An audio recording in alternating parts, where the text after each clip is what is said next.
Welcome to Postcards to the Universe with Melisa Caprio.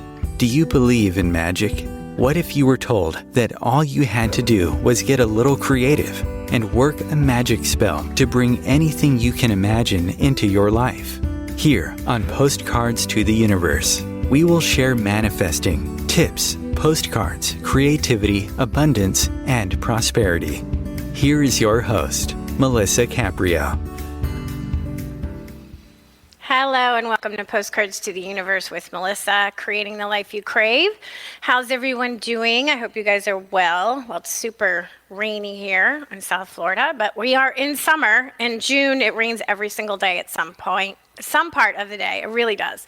And so, yeah, it's nice and rainy, but the good thing about Florida is it doesn't last. You know, you can have a beautiful sunny day. You could be on the beach and you'll see the sky gets black and you know it's coming and it'll come through and then an hour later it'll be sunny again. So that's kind of nice. I have a really great guest today. He's a returning guest, Reverend Gregory Possman, and he's going to join me in a few minutes. Gregory will also be channeling live today, so that's always exciting.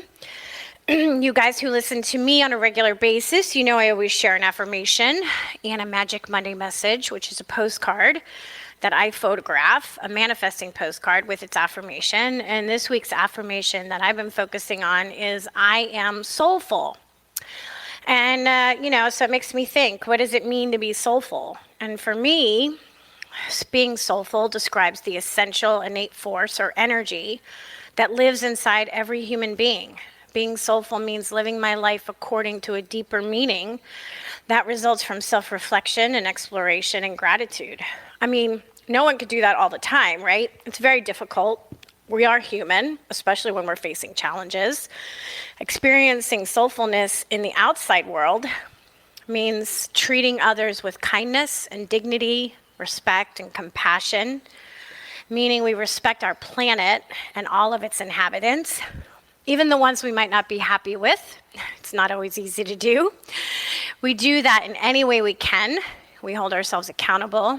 We come from a place of we and not me. We live from a heart-based place. We are sincere. We have integrity, take responsibility in all aspects of our life. We focus on well-being, and not only our own well-being, but the well-being of our loved ones and of the earth. We come from a place of appreciation, joy, and gratitude. We look for ways we can collaborate, not compete. We care about our community, and we care about others' communities. We look for new ways of understanding and doing. We tap into our God-given creativity that we all possess in some form.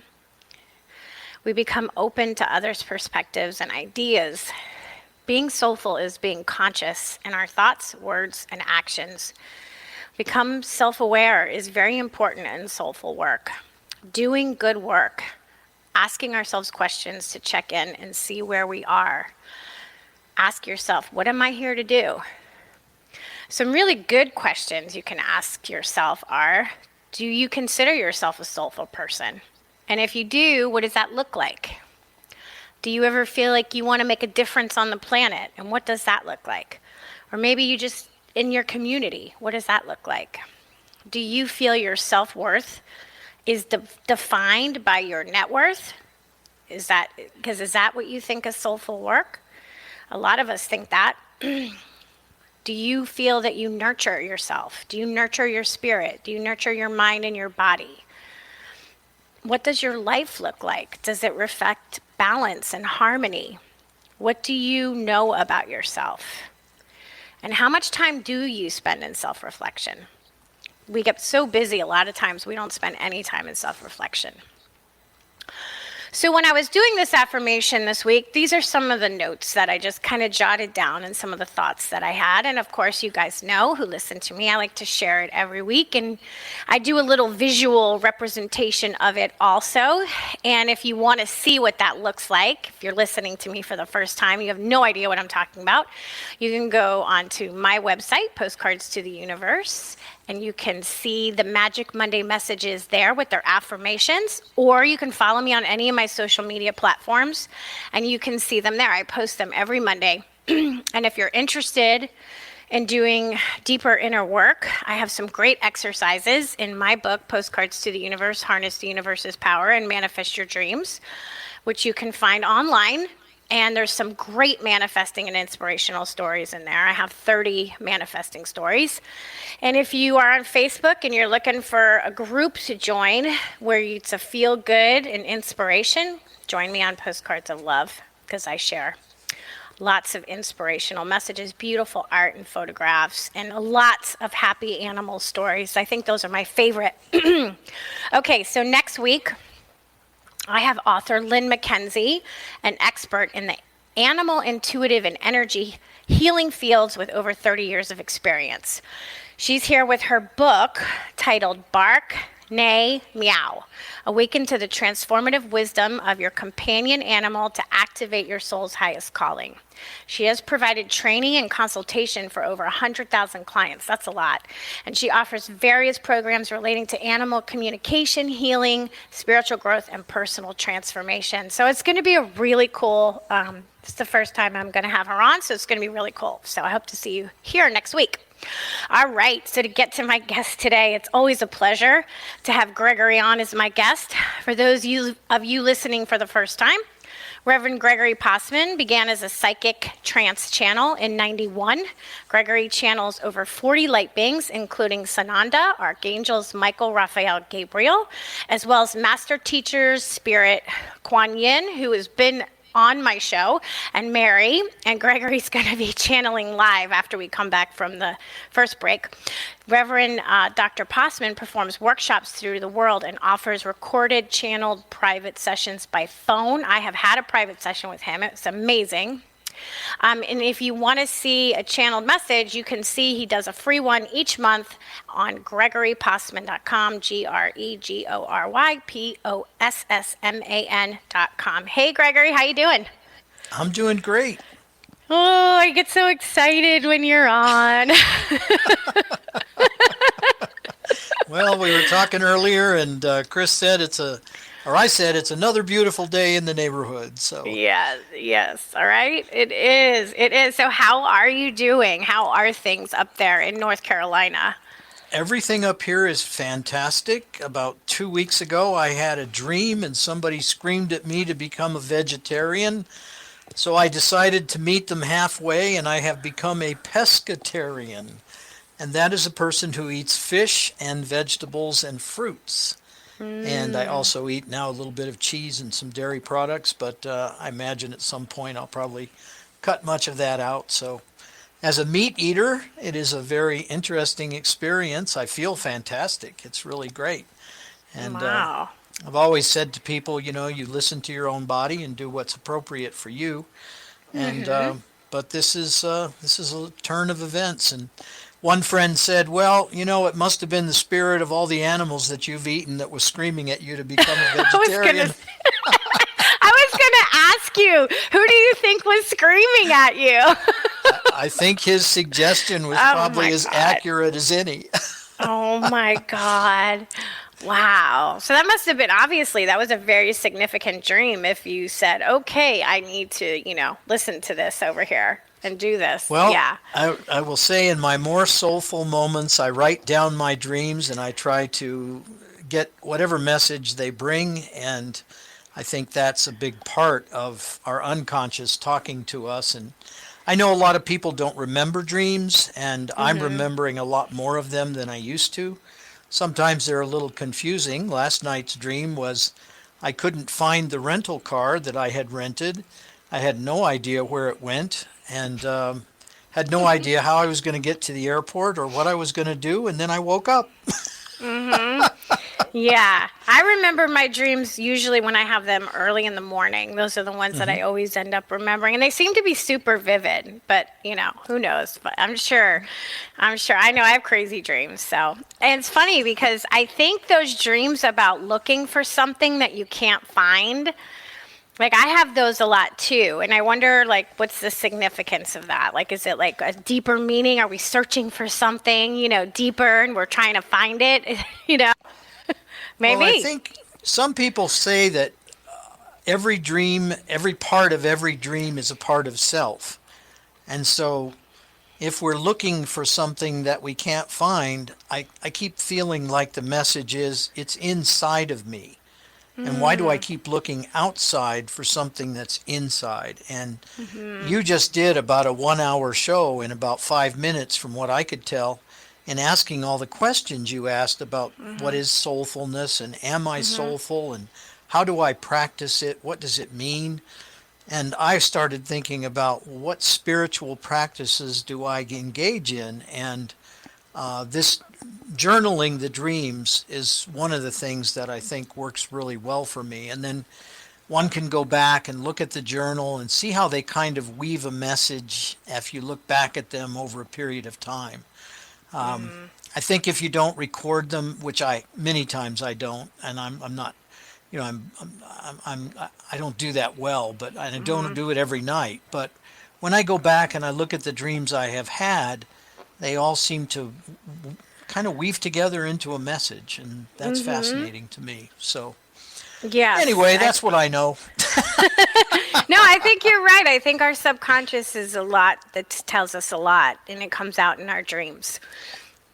And it's important to pay attention, and I'm not good at writing down my dreams. And when I have those real crazy dreams, they'll stay with me forever. But yeah, you'll remember a dream that was felt important, and then if you don't jot it down, a couple weeks will go by and it's completely gone, right? It's been replaced by the last 2 weeks of thoughts and emotions that have taken up space in your head.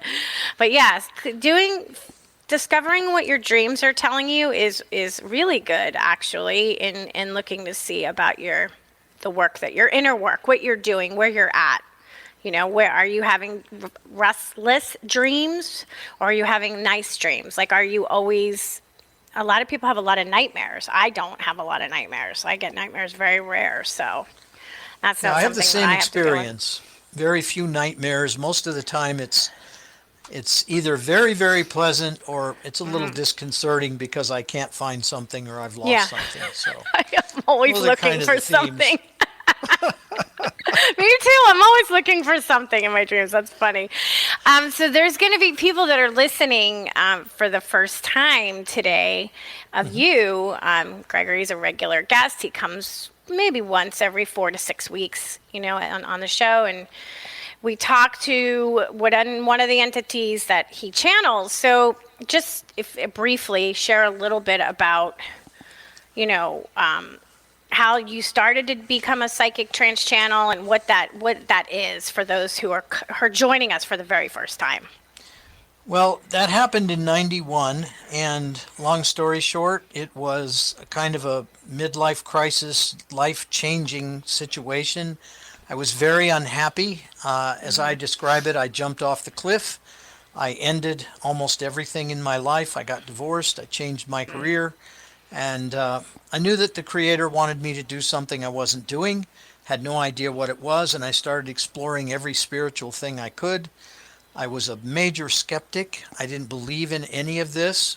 I couldn't even spell it at the time. I couldn't spell channel. But anyway, the bottom line is, after taking only 2 years to believe that I was actually doing it, some of my friends say, you were an overnight success. It only took 2 years. And so that's kind of how it was for me. And therefore, I tell people, trust your intuition, trust what's happening for you, trust your gifts.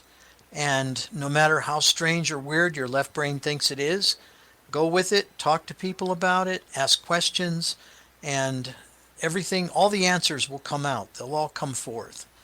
And it was a life-changing experience. It's now quite a few years, sort of like brushing my teeth. It's very easy, and it's great. I love what I do. I think it helps people, and that's the expression of my soul. That's what soulfulness is for me. Yeah, it is easy for you to do, and people who are going to be listening to you for the first time do it are going to see how quickly you remove yourself. So basically, Gregory goes into kind of a trance, I suppose, and removes his own mind, kind of steps to the side, and allows today Sananda is coming through. So Lord Sananda, the oversoul of the Christ energy, is who wanted to come through, because Gregory and I talked before a show, and I'm so open, and I'm like, who do you think? What are you feeling?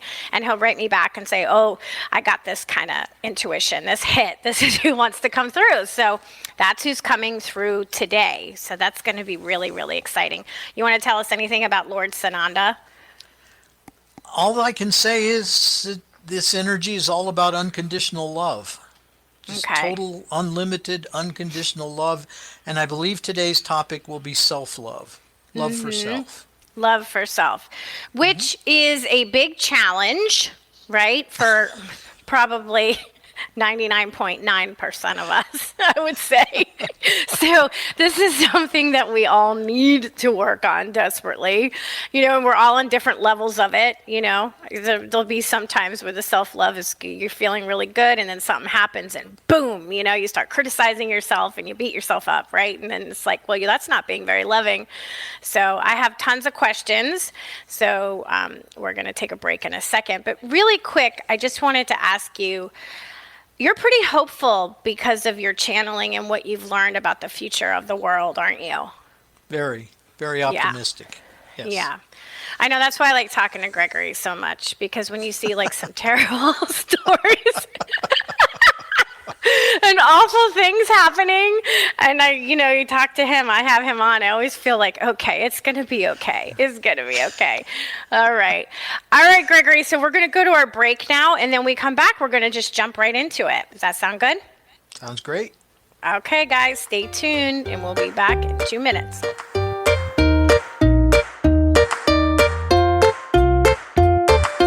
Conscious media for conscious minds. OMTimes.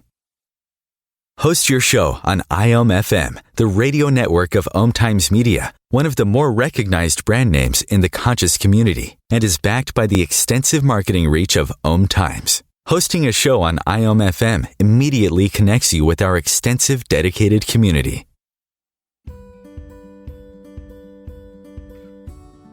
Hi, I'm Melisa Caprio from Postcards to the Universe, creating the life you crave. Do you believe in magic? What if I told you all you had to do was get a little creative and work a dream spell to bring anything you can imagine into your life? Well, guess what? I've got the spell for you. Postcards to the Universe, a global movement for manifestation, is a casting magical tool for you to use whenever you want. How does living in passion sound to you? Join me in my movement where you get to create in the magical playground. Let's think outside the box and do some playful conjuring.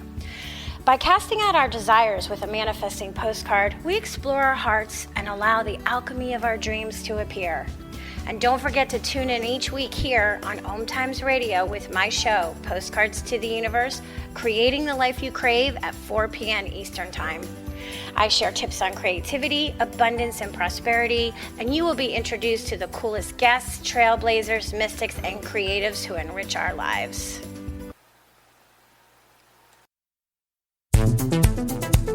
My name is Victor Furman. Some call me The Voice.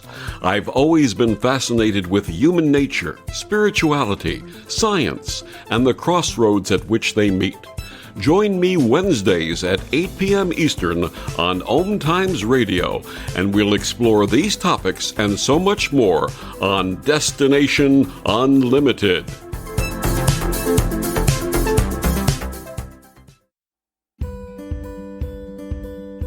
The rainbow is God's promise of hope for you and me. And though the clouds hang heavy and the sun we cannot see, we know above the dark clouds that fill the stormy sky, hope's rainbow will come shining through when the clouds have drifted by. Teresa Caprio is the president and founder of Rainbow Guardian Inc., a nonprofit 501c3 serving the intellectually challenged / developmentally disabled, including autism.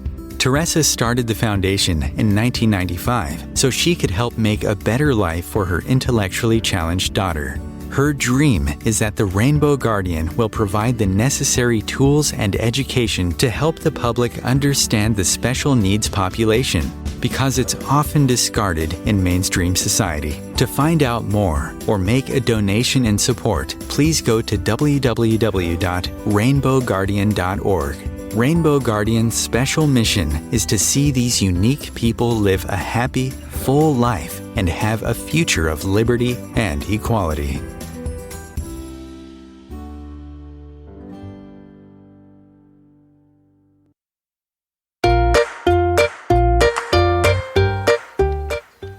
Welcome back. So I have Physic Trance Channel, Gregory Possman on, and Gregory is going to channel right now Sananda, who is the oversoul of the Christ energy. That's how it's been described to me. So Gregory, whenever you're ready, we'll have a conversation. Here we go.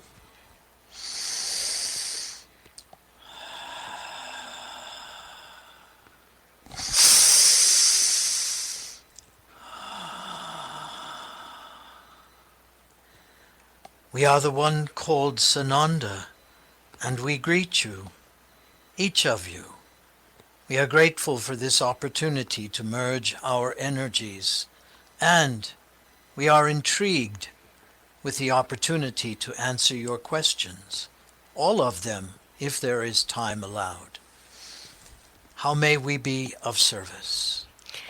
Thank you, Sananda, for being with me today. So can you tell us a little bit about who you are and why you are here with us today? Easier to tell us who we were than who we are. We have lived over 88 lifetimes on your planet, and in each of those lifetimes we have explored philosophy, theology, the aspects of science, and what you call religion. And it is to understand that we have taken what we consider the best of all of that and merged it into self, into soul. And we have come to believe that it is the aspect of unlimited, unconditional love that is the most appropriate and the most effective form of development. And therefore our topic for the day is self-love, in the most unconditional, unlimited way it might be practiced. So you want us to know more about unconditional loving of the self. So what does that look like? Because a lot of us don't understand what unconditional love even means. We are going to say that unconditional love comes from the heart, it comes from the right brain, it comes from the soul. Those are oftentimes difficult sources to connect to for one who is in a physical body. And we will say that it is a form of light. And long ago, when the man began this process of being a messenger, he would hear the term love and light, and he would laugh. And he only laughed because he had no idea what that meant. And of course, that which humans do not understand often causes fear. Now, after many years of engaging in this process of being a messenger and listening to those messages, he realizes that love and that light comes from inside of self, and that one is the source of that love and that light, if one chooses to be. Okay. You said that you were here on this planet 88 times. So were some of these lives very challenging for you? It seems that life is many of them. Life is very challenging for many of us. And why is that so? Each life is an opportunity to learn. And as the lessons become more intense or more dramatic, they seem to be more difficult and more challenging. And then, when one reaches a point where there are no more lessons to learn, returning into the physical is no longer necessary, unless, of course, one decides to become a bodhisattva. And the bodhisattva is one who is fully self-realized and returns in order to help all of those around it. And so, some could say that is the ultimate sacrifice. Others would describe it as the ultimate form of self-love. Is there a bodhisattva on the planet at the moment? There are many, quite a few, and all of them look very different. In other words, they are not running around with shaved heads, they are not all wearing white robes, and they are not all vegetarians. They look very, very different. However, their impact on the planet is one that is incredibly powerful. And they are usually easy to detect. They are selfless. They are very sentient. In other words, they are quite, shall we say, empathic. They are able to feel what others feel, oftentimes before others feel it. And they are extremely tuned in, so to speak, to their own soul. We were quite curious to listen to your earlier conversation about soulfulness. We were very pleased to hear that that was your theme. Thank you. That means a lot, actually. Thank you very much for saying that. So, on the theme of unconditional love of the self, what should we be doing to incorporate that into our lives? Our suggestions will be quite different than many that you have read. Number one, you stop comparing yourself to everyone and everything around you. Because you are unique, you are different from those around you. Your laughter, your tears, your emotions, your expressions, everything about you is unique. And that, in a way, makes it quite special. But on your planet you use the word normal. Frequently you think something is normal or abnormal. And that is all based on comparison. The moment that you stop comparing yourself to everyone and everything around you, it doesn't matter anymore. In other words, you can begin loving you for who you are. And then you move into your greater good. And what we mean by that is that you connect with your higher self. We heard you say earlier, the man Ashid, or Gregory, as you call him, Ashid being his soul name, he has become incredibly optimistic. And he is optimistic because he is listening to the messages that we are sending to your planet. And if you want to turn all of that off, simply turn on your television and watch the news. After about 30-40 minutes of that, you will be comparing yourself to everything that you hear. And by doing so, you turn off that light, so to speak, and you allow the darker or shadow side to begin to become the focus of your attention. Try this experiment for a day. Do not listen to the radio. Do not listen to the television. Do not read any of the media sources, and for heaven's sake, do not look at your cell phone in terms of any kind of news feed, as they are called. And at the end of the day, sit down for just a few moments and check in to your state of being, your state of mind, if you will.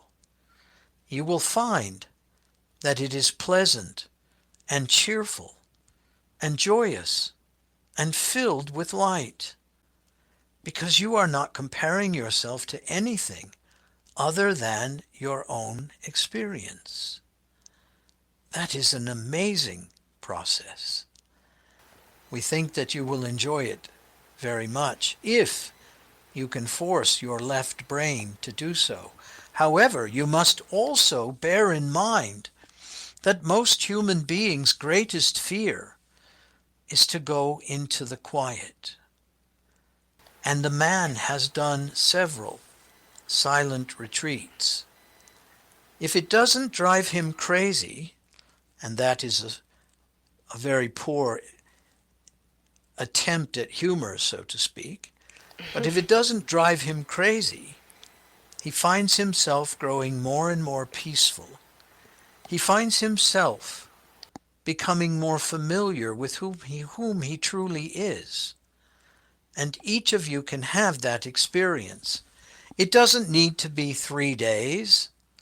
It doesn't even need to be 1 day. One can try it for even 15 minutes, 10 minutes. Just sit quietly and do your best to stay awake. Whether you meditate, pray, contemplate, daydream, whatever word you want to call it, lucid dreaming, it doesn't matter. But that period of quiet will get you in touch with your soul instead of your ego. Why is it so hard for us? You said it's our greatest fear. What are we afraid of? You are afraid of what you are going to encounter. If you look around at some of the media, if you look around at what seems to be the supernatural, whether you call them ghosts, spirits, monsters, you have a fascination with zombies and vampires, fascinating creatures from our perspective. But it is to understand that it is in that dark aspect of self where all of your fear lives. And it is a fear of what you are capable of doing. In that dark shadow side of self, there is where all of your hatred lies, your desires for revenge and vengeance. And the majority of you will never act them out, but that is where they live. Exploring them, looking at them, and even admitting that you have them is quite frightening for many of you. But the truth of the matter is, you have choice. The choice to experience, the choice to act upon, take action upon those kinds of feelings, emotions, whatever they might be. And 99% of you will never act out what we call the dark side of you. And that is one of the reasons that many of your myths are so popular, because they explore that aspect of the inner self. Star Wars, many of you love those films because you have the dark side versus the light side. And if you imagine that is taking place inside of you on a daily basis, some of you would be horrified. But others will say, so it's just a choice. Which aspect of myself shall I choose to love? And in doing so, if I don't have to compare myself to everyone and everything else, perhaps I'm doing really well. And from there comes a sense of power. You talk about manifesting through alchemy. The magic is inside each of you. That's how it works. So fascinating. So fascinating. So when you talk about the dark side that we have, and the wonderful thing about the internet, I'm able to have Gregory on and channeling you because of the internet. But the dark side of the internet is all of the meanness and the bullying and the hatred. How do we handle that in being in unconditional love? You choose what to look at. You choose what to listen to. You choose what is real and what is fantasy. And then, when you come to a place of deciding that you are 100% responsible for your own creation, that is where you, as a sovereign being, sovereign meaning no one else has influence over you, even those who are incarcerated in prisons, You cannot trap their mind.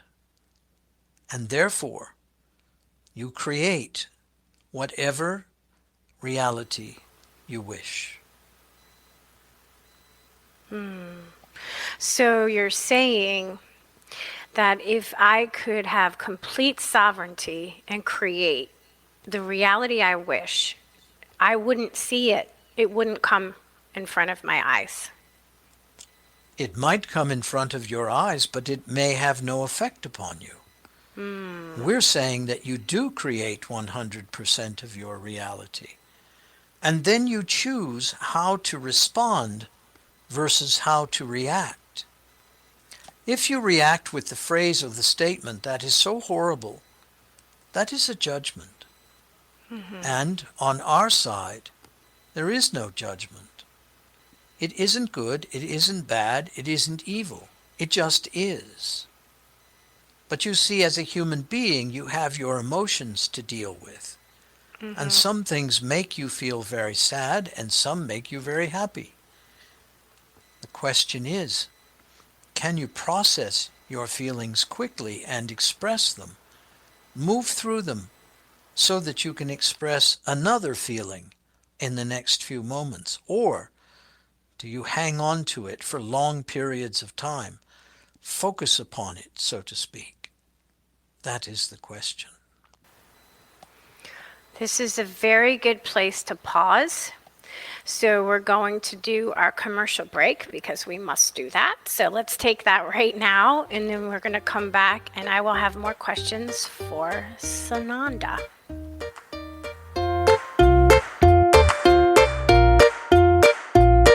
The Real Conscious Connection. OMTimes Radio. IOM FM. OMTimes Magazine is one of the leading online content providers of positivity, wellness, and personal empowerment. A philanthropic organization, their net proceeds are funneled to support worldwide charity initiatives via Humanity Healing International. Through their commitment to creating community and providing conscious content, they aspire to uplift humanity on a global scale. OMTimes, co-creating a more conscious lifestyle. Imagine yourself being transported to India, to the banks of the Ganga and an ashram in Rishikesh. Visualize that you are welcome to satsang with an American sannyasi who shares the wisdom of her guru. Your visualization has manifested. Join Sattvi Bhagawati Saraswati for inspiration and transformation every Thursday at 11 a.m. Eastern on OMTimes Radio.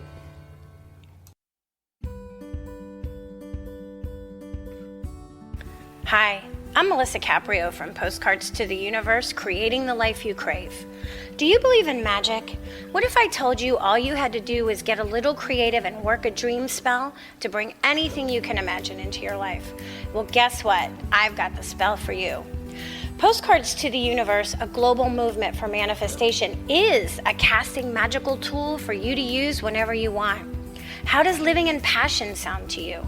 Join me in my movement where you get to create in the magical playground. Let's think outside the box and do some playful conjuring. By casting out our desires with a manifesting postcard, we explore our hearts and allow the alchemy of our dreams to appear. And don't forget to tune in each week here on OMTimes Radio with my show, Postcards to the Universe, creating the life you crave at 4 p.m. Eastern Time. I share tips on creativity, abundance, and prosperity, and you will be introduced to the coolest guests, trailblazers, mystics, and creatives who enrich our lives. Coping-19, brought to you by CDC and the Ad Council. If you're feeling increasingly lonely right now, you're not alone. It's totally normal. Even though we may not be able to get together in person, connecting virtually with friends and family still gives you a chance to interact with people and may help raise your spirits. Join a virtual book club, set up group text chats, or online video coffee breaks with coworkers. Find more self-care and coping tips at coping-19.org.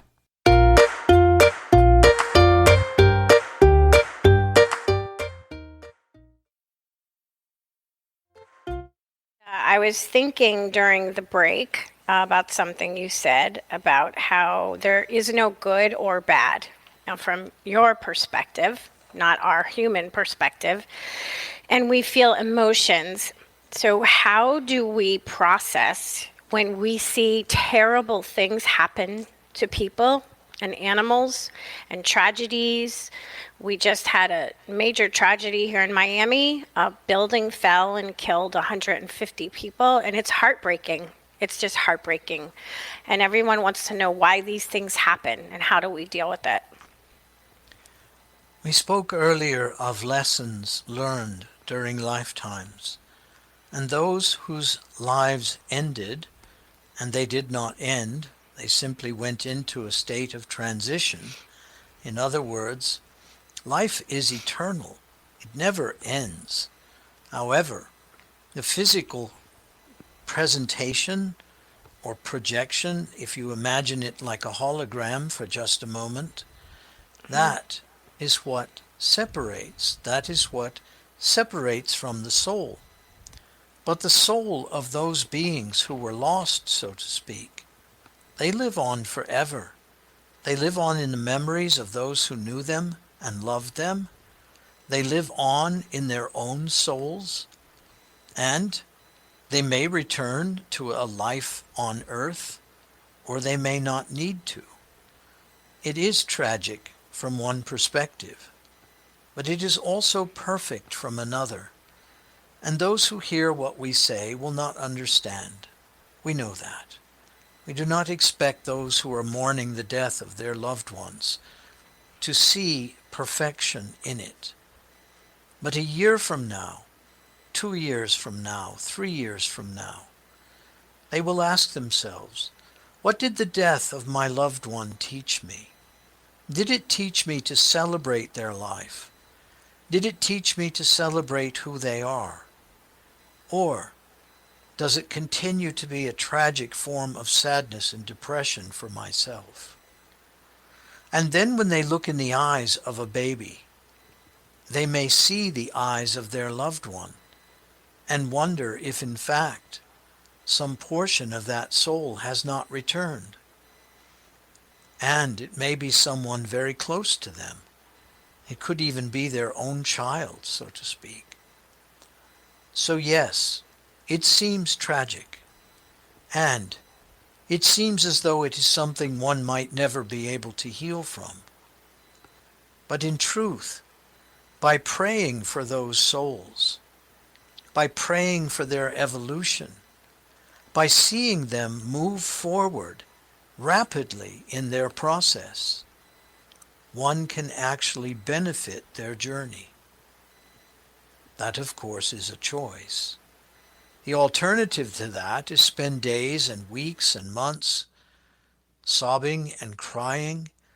Yes, of course, the grief must come out. It must be expressed. But it can also be processed. And it is fascinating when that grief moves forward and one begins to focus on all of the positive that that person whom they have lost brought into their life and the lives of so many others.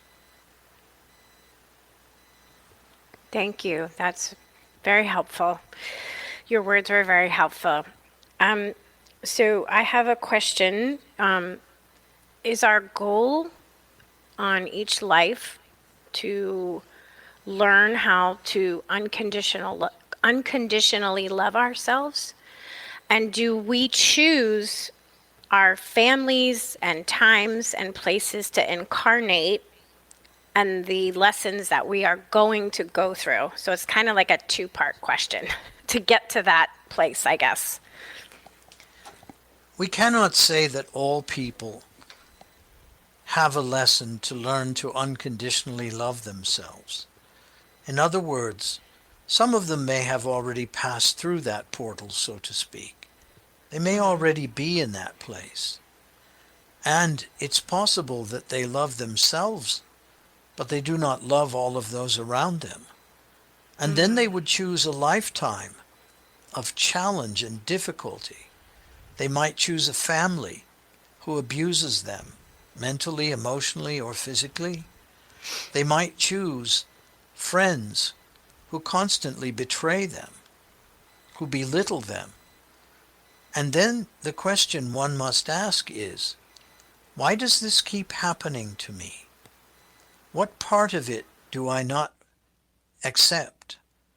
And the answer to that question is probably forgiveness. If I am constantly forgiving those around me, and I am constantly forgiving self, now I am focusing on the light within me. I am no longer serving that hatred, that desire for revenge and vengeance. Because that revenge and that vengeance does not bring any release whatsoever. It only brings desire for more because it is empty, it is futile, it doesn't work. And when you see someone forgive, someone in their life who has caused them great grief, it is an amazing thing to watch. It is transformational not only for the one who forgives, but for the one who is forgiven as well.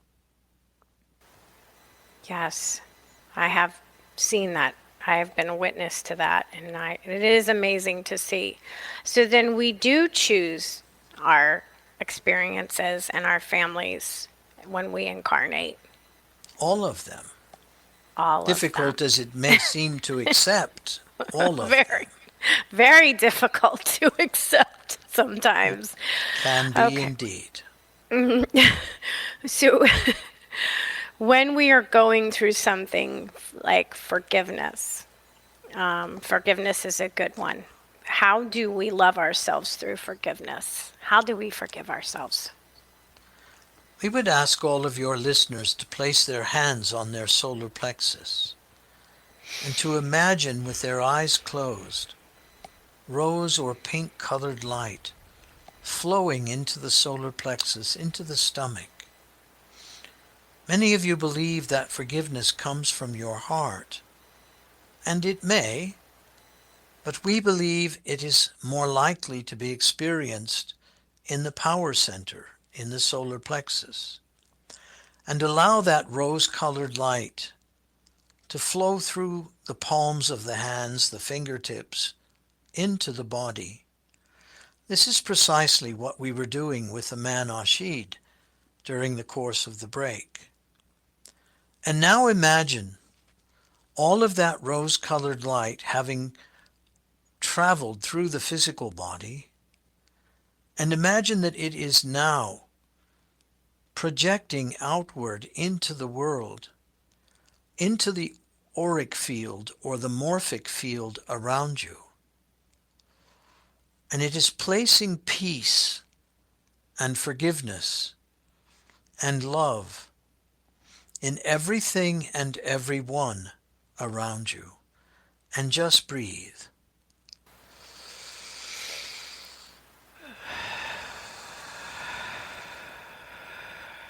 And now notice your thoughts. Notice your feelings. Notice perhaps the aches and pains that you have grown so accustomed to. Some of them may be absent. Magically, some of them have disappeared. Because you are surrounding them with love instead of judgment.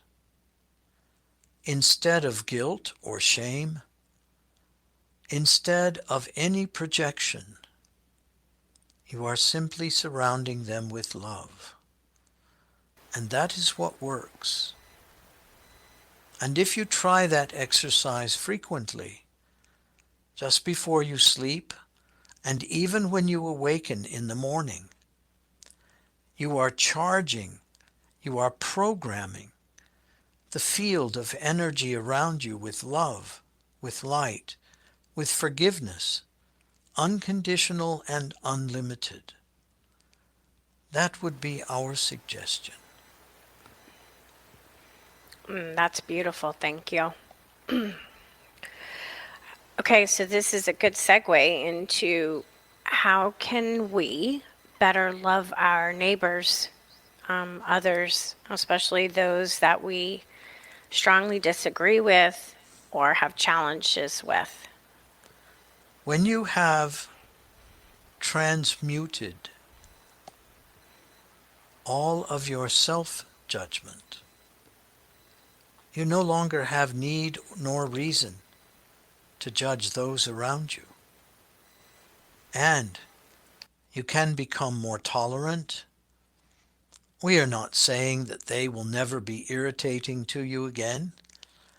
But remember, that which irritates you is that which reminds you of something from the past, short past or long past. It might be reminding you something from another lifetime. And therefore, at the same time, it is prompting you to process whatever that experience was. And by doing so, you decide that the hate, the irritation, is no longer going to bother you. And magically, the neighbor's behavior will stop. It will change. It wasn't the neighbor who changed, it was you who changed. And given that you are the creator of your reality's creation has changed. And therefore, everything is different. So, a man and a wife, lovers, whatever their relationship be, if something your mate is doing irritates you, you must ask, why? Why is it irritating me? And the moment you process it, release it and let it go and forgive it, it will probably cease. It is quite magical. More importantly, it is terribly effective. It works. Yeah, it does. We only have a few minutes left, so is there anything that you think that we need to know or we should know before you leave? Look at your circumstances in your life and recognize your soul who knows how great you are, and allow your soul instead of your brain to help you change your circumstances. Before you can change them, you must completely and totally accept them. That doesn't mean that you are unwilling to grow. It means that you get to a place of peace with what is going on around you. You no longer react to it. And watch how quickly it changes. That would be our advice. Thank you so much. I appreciate you being with me today and sharing yourself and your message with all of us. I am honored. Thank you.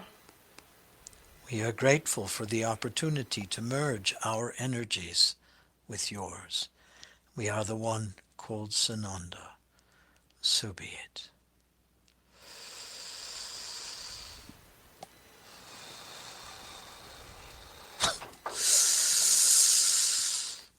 Welcome back. That was awesome, as always. I love it. I should have Gregory on speed dial. I'd be like, you know who I want to talk to? That's so cool. Thank you. You know what I forgot to ask? Maybe you know a little bit about the pandemic, because we're still in it. If anybody has any insights about, are we coming out of it? I forgot to sort of ask that question. Time constraints. I think that on a collective level, in the collective conscious, unconscious, whatever you want to call it, I think we are coming out of it. I can't say that it's over and done.